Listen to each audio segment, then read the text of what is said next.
Petrol डिझेलचे दर वाढल्याच्या नंतर विरोधकांकडून देखील टीका होती आहे। विरोधकांच्या टीकेला मंत्री राधाकृष्ण विखे पाटील यांनी उत्तर दिले आहे। ताट पोट याची सगळी वाट लागलेली आहे।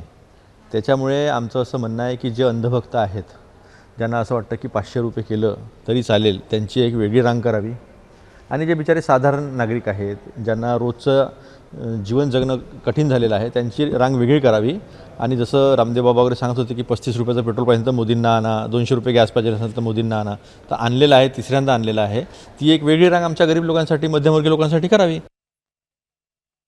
अमेरिकेचे जे पेट्रोलचे दर आहेत त्या इराण युद्धाच्या पार्श्वभूमीवर किती टक्क्यांनी वाढले।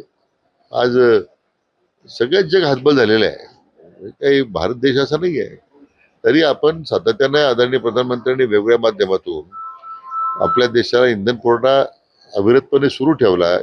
आपण काही त्याच्यामध्ये मोठ्या प्रमाणात त्याचे जे दर आहेत ते नियंत्रित ठेवण्याचा प्रयत्न केलेला आहे।